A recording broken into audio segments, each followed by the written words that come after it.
From the New York Times, I'm Michael Barbaro. This is The Daily.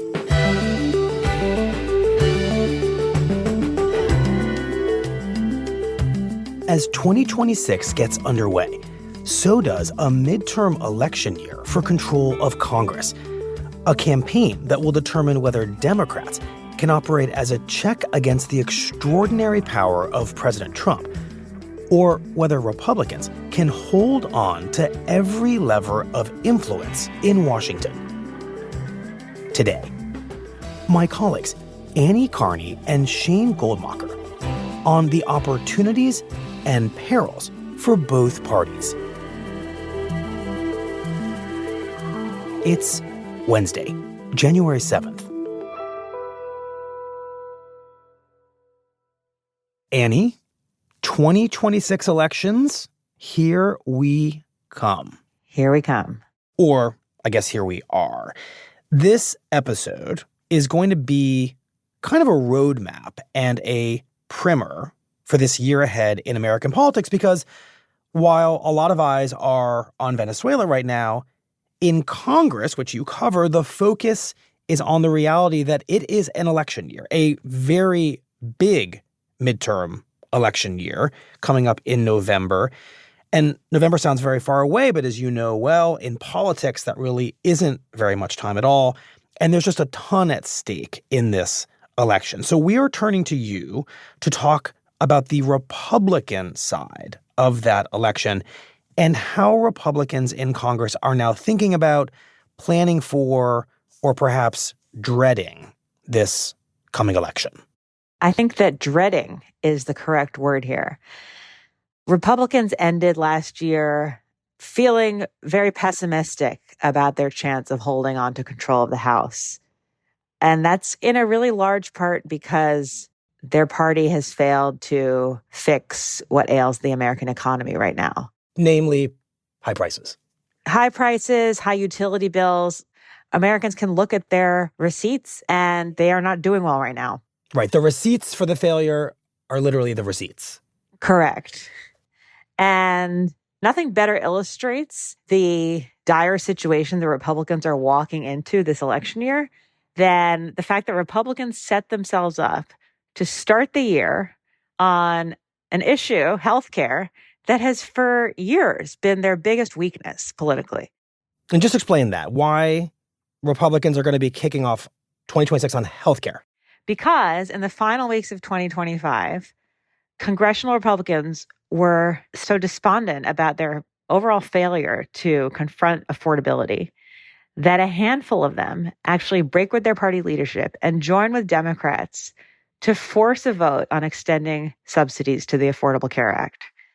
So this vote is coming to the floor against Mike Johnson's wishes and highlighting an issue where voters, by and large, think Democrats are much stronger when it comes to health care. Right. And just as a political matter, what the Republicans did in the final weeks of December was enormous because they basically voted to endorse, in a real sense, the Affordable Care Act, which is public enemy number one for many congressional Republicans. It has been for a decade, and you're suggesting that they're going to reinforce that approval for the ACA in the coming days.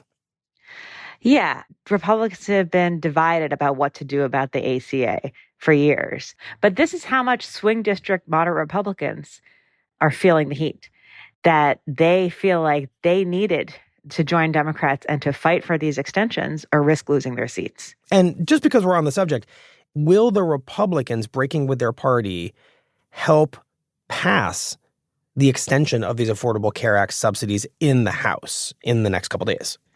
It could pass in the House, but it doesn't seem that Republicans are going to pass it in the Senate. And the president would never sign this into law. He would not want to reward Democrats who have made this ACA extension the central message of their entire political strategy. Right. So we're going to begin this year, in the next couple of days, with Republicans having a big public battle among themselves, one that's going to probably create a spectacle that reinforces the Democratic strategy that Republicans don't get it on affordability, especially the affordability of healthcare. That's how Republicans are starting this election year. Right. I have to say that Tony Fabrizio, Republican pollster who works for Trump, put out a memo last summer warning Republicans at all levels that if they did not get behind these ACA tax credits, it would be political malpractice and a disaster for the party.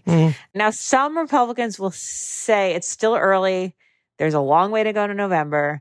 They have plenty of time to change the conversation, but this is most definitely not how they wanted to start off this election year. We'll put this fight over healthcare into the larger, much larger context of dread that Republicans seem to be feeling right now heading into the midterms, even if, as they say, they have plenty of time in theory to try to recover their footing. So this is, the latest chapter in a much bigger story about an incredibly frustrated, demoralized party right now. All year, the White House has been driving this strategy of doing redistricting across the country, starting with Texas. And this was always viewed as something that you do if you are worried about winning the regular maps as they are drawn now. You would only bother to redistrict if you thought it would give you a political edge. So the White House pushed this in states across the country where they thought they could gain a few seats. Right, by literally writing Democrats and their voters out of these congressional maps. Right. But here is where a Democratic leadership that has widely disappointed voters for a long time really showed some backbone and pushed back. Hakeem Jeffries, Democrat of New York and minority leader, was very aggressive in supporting tit for tat on redistricting. If they're going to do Texas, we're going to do California. So it's basically set off an arms race that is adding up to pretty much a wash. It's not clear that the redistricting battles across the country have given Republicans anywhere near the margin that they would need to feel confident about keeping the House. Right, which means Republicans have to try to win the old-fashioned way, running on their record. Right, and they don't have a lot to run on. They've had full control in Washington for a year now, and they've really only passed one bill, the big, beautiful bill. Which is something. It's something, and they want to highlight the tax cuts. But that bill also included deep cuts to Medicaid that affect their voters. Right. So it was an unproductive Congress. They've basically just said yes to everything that the White House wants, or just been totally cut out of the White House's decision-making process, whether it's shutting down federal agencies or carrying out last week's military operation in Venezuela, which Congress was kept totally in the dark about. They've given up their power, and they've just become miserable in the process. So the morale in the House is just terrible. When Marjorie Taylor Greene announced that she was resigning and leaving early, a lot of her colleagues kind of felt jealous, privately, they would tell me. Like, that sounds great, was how a lot of House Republicans felt when they heard that news. And are many of them thinking about or deciding to follow her out the door? So what she did is, announce that she's leaving early before the end of her term, which really doesn't happen unless you have a health issue or a huge scandal. I mean, it's, your voters elected you to serve out your term. Right. So I don't think anyone else is going to follow her out early. But a lot of people are choosing not to run again. Today, I am announcing I'm not running for re-election. One of the biggest examples this year would be Don Bacon. So I feel emotional. It's been a great 10 years. He's kind of an old-fashioned Republican, a moderate from Nebraska, and he announced that he's going to retire. That's a huge blow to Republicans' chances of keeping the House. Why? Because that seat will likely go to a Democrat in the next election. Right.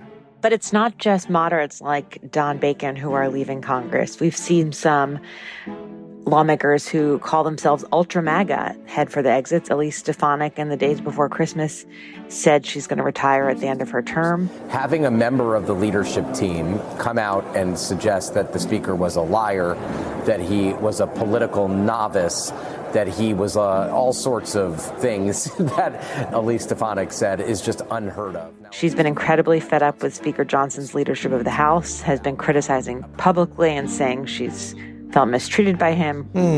I don't exactly know why Elise won't just call me. I texted her yesterday. She's upset. Privately, she's been frustrated with Donald Trump and his treatment of her. You have Nancy Mace. Republican Congresswoman Nancy Mace of South Carolina has an op-ed in the New York Times entitled, "What's the Point of Congress?" Who has also been publicly critical of Mike Johnson. She writes in part, quote, "Nancy Pelosi was a more effective House Speaker than any Republican this century." She's not going to run for re-election, trying to run for governor of South Carolina instead. So those two women really just speak to how demoralized a lot of Republicans, even those who have fashioned themselves after Trump, are feeling right now. So with House Republicans being both unable to conquer the affordability issue and becoming miserable in their jobs in the House, some of them retiring and making the seats very gettable for Democrats, others like Nancy Mace, Elise Stefanik, retiring, and I assume the seats will just be filled by other Republicans. What is the strategy for the Republicans in the midterms? What are they saying their message is going to be if they don't really like the message that's attached to them at the moment? Look, a lot of them think that affordability will be the strategy, and they have time to talk about it in a convincing way to their constituents, even if the president is calling it a hoax. We'll see if that's going to work for them. Then, I think for Republicans in competitive districts, the strategy is going to be saying, I stood up to my party. I forced this vote on Affordable Care Act subsidies extension. That will be their case they're making. Right. Which will be a hard sell because at the end of the day, the subsidies will not pass. So, what they did amounts to a little more than messaging, which can only take you really so far if the lives of your constituents are still worse off while you were in office. And then they're left with this hope that Democrats run people like Zohra Mamdani, who are far left and progressive and socialist, and convince their voters that that's the alternative, broadly speaking. And brand Democrats as radicals, even when in some districts, they're absolutely not. So what do you think the best case scenario for congressional Republicans, especially in the House, will be over the next 10 months or so? I'm not asking you to guess numerically what's going to happen in November's election, but in the Republicans' minds, how does this go really well and how does it go real, real bad? Right. I'd say that the best case is that they buck conventionalism and hold the House. They lose a few Senate seats, but hold the Senate. And I guess the worst case scenario, which I think is the one that more Republicans are really entertaining, is this bad blood between Republican rank and file members and Speaker Mike Johnson could lead to, ousting their own speaker before the midterms. That's a possibility. Could mean a loss of the House by a wider margin than anyone even thinks. And then Democrats controlling all of the key committees in the final years of Trump's presidency, which would mean the Oversight Committee and the Judiciary Committee potentially doing real investigations and demanding information from all of these agencies that are not sharing information with Congress. They would have subpoena power. So it would change the dynamic in Washington dramatically for Democrats to regain control of the House. Right. Thus, the Republican dread. Correct.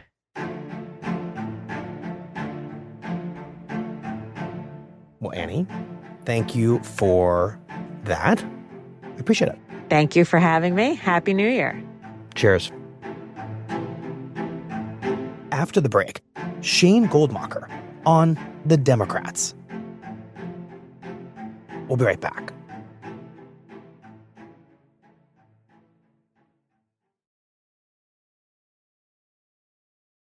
Shane. Michael. Thank you for representing the Democratic side of the ledger in our conversation here. If, as Annie Karni just told us, Republicans are filled with dread about their prospects, especially in the House in this year's upcoming midterm elections, doesn't that almost certainly mean that Democrats are filled with whatever the opposite of dread is? And what would that be?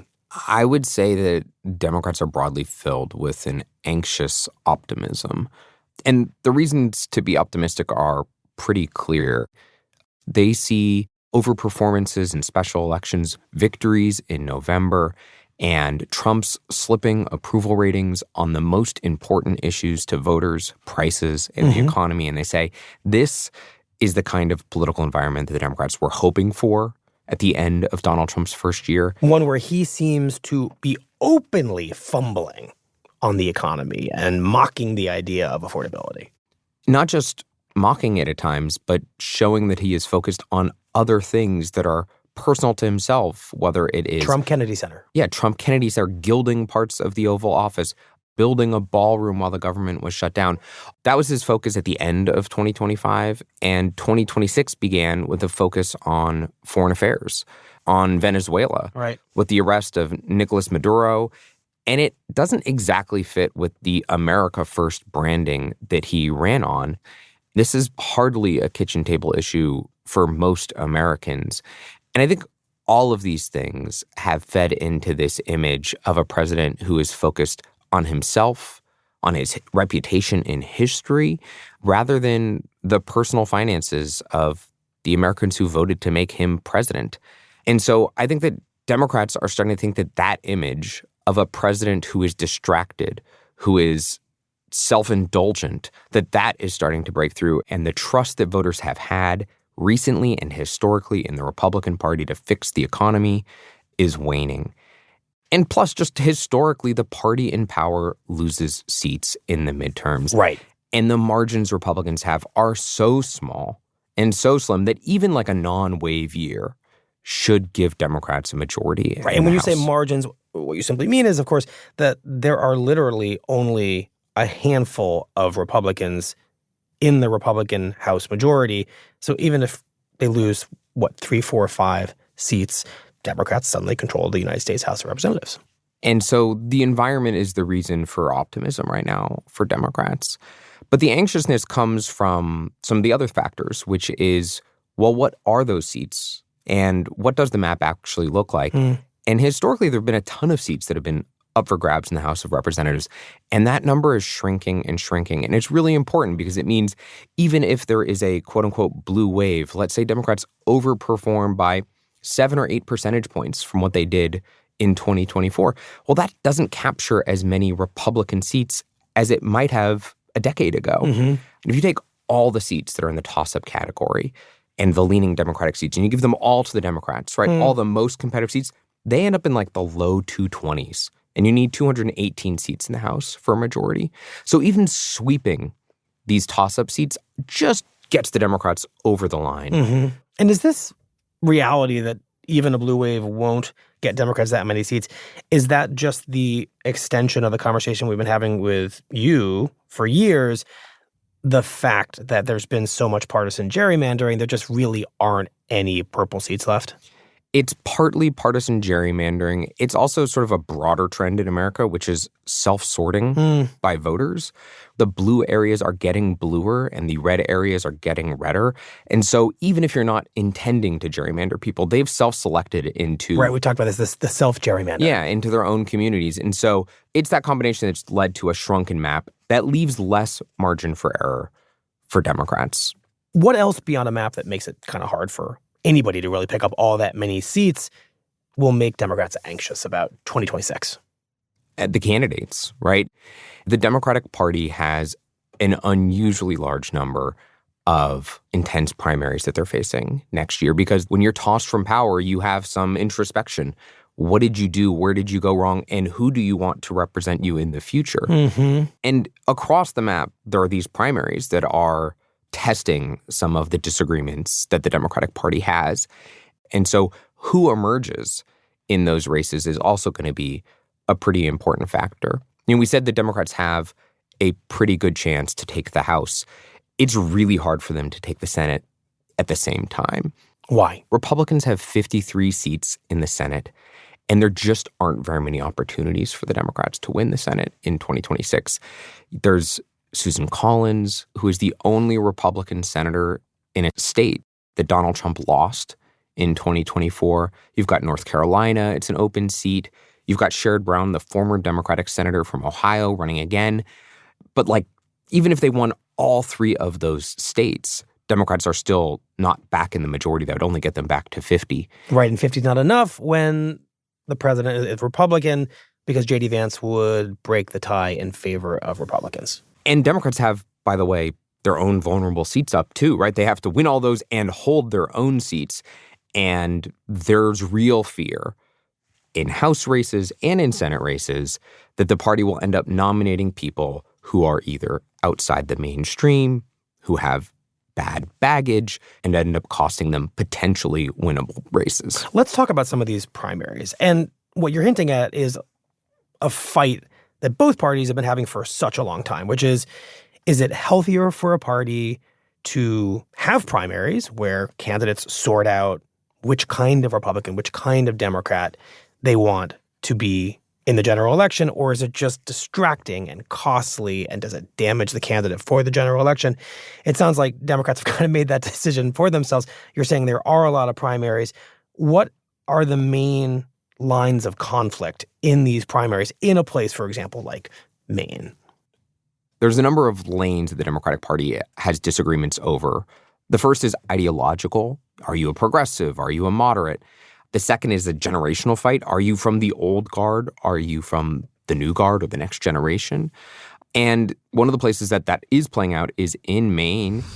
You know, my father was a seventh-generation Mainer who stood up for people who couldn't stand up for themselves. You've got the two-term Democratic governor who's seen as a moderate, Janet Mills, sort of the perfect vision of what a traditional top recruit is. Trump rips away health care from millions of Americans and drives up costs on everything from groceries to housing to trucks and cars. She's a proven winner. She's the kind of person you would exactly want to run in that kind of place. This election will be a simple choice. Is Maine going to bow down or stand up? I know my answer.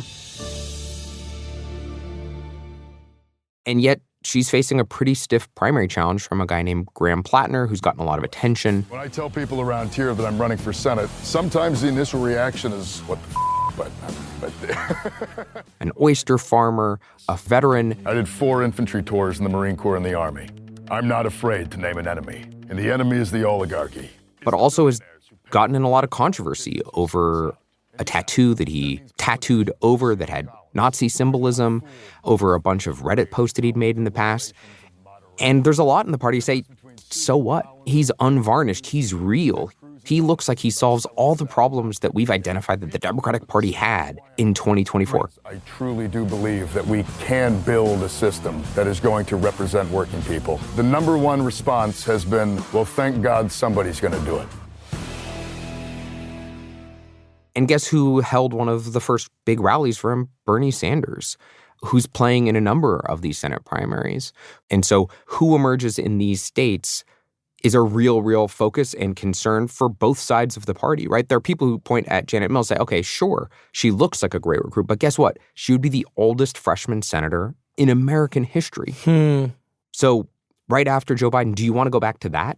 Or do you want to take a risk at this really young, potentially inspiring guy, but who has said things that are easily clippable in Republican attack ads, self-describing themselves in ways that cast him as a radical, and Republicans just love to use that kind of term, especially when candidates have used it in their own words. Right. This is what Annie described as the kind of fantasy of Republicans that they can turn the entire 2026 Democratic slate of candidates into far left, out of the mainstream, Mamdani, Plattner, on and on. Yes, exactly.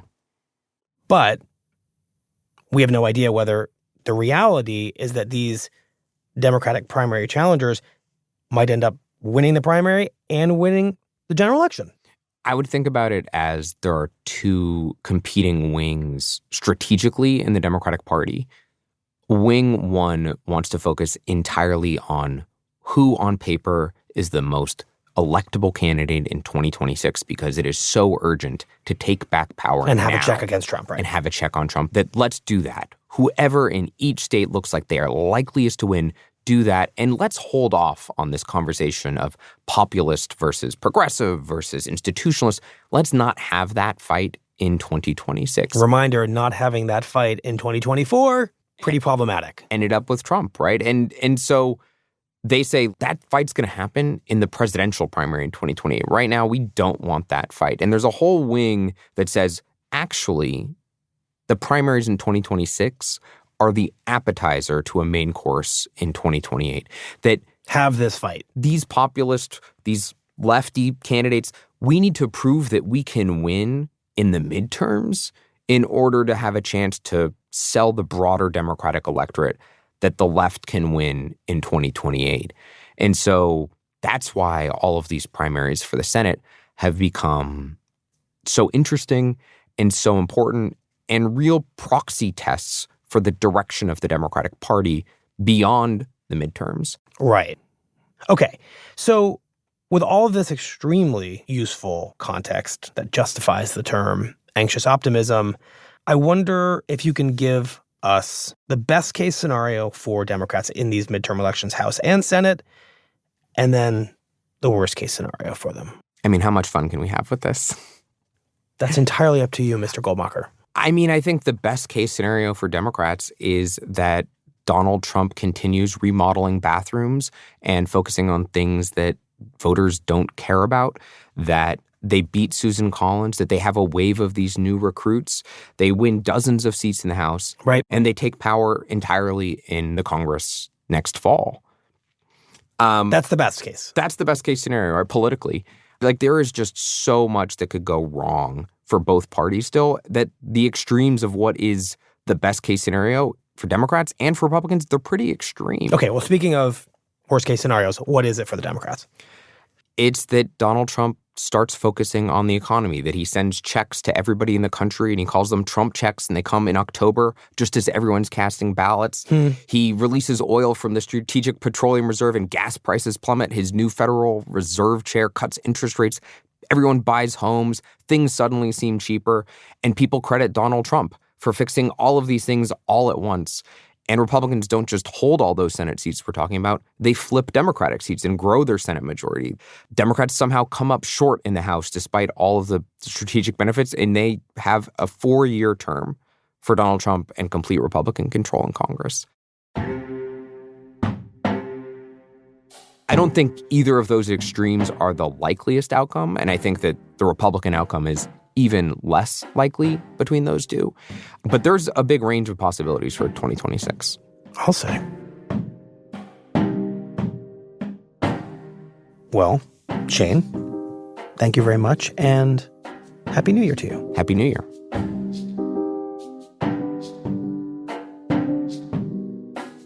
On Tuesday, in a speech to congressional Republicans, President Trump beseeched them to try to keep control of Congress in this year's midterm elections in order to protect himself from a Democratic majority. You got to win the midterms, because if we don't win the midterms, it's just going to be, they'll find a reason to impeach me. I'll get impeached.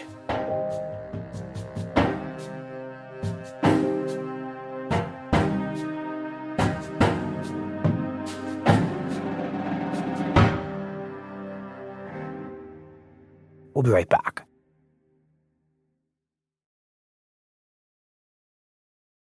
Here's what else you need to know today. On Tuesday, European officials expressed alarm over the Trump administration's suggestion, made in the days since they ousted Nicolas Maduro, that the United States could next take over Greenland. The real question is, by what right does Denmark assert control over Greenland? What is the basis of their territorial claim? That suggestion was reinforced by Trump's top advisor, Stephen Miller, who told CNN that as a matter of national security in its own hemisphere, the United States has a rightful claim to Greenland. For the United States to secure the Arctic region, to protect and defend NATO and NATO interests, obviously Greenland should be part of the United States. And so that's a conversation that we're going to have as a country. That's a process. In an unusual joint statement signed by leaders from Denmark, France, Germany, Britain, Italy, Spain, and Poland, European officials rejected Miller's logic and declared that Greenland's future should be determined only by Denmark and the people of Greenland. Today's episode was produced by Jessica Chung, Asta Chaturvedi, and Caitlin O'Keefe. It was edited by Rachel Quester, contains music by Dan Powell and Alicia Itu, and was engineered by Chris Wood.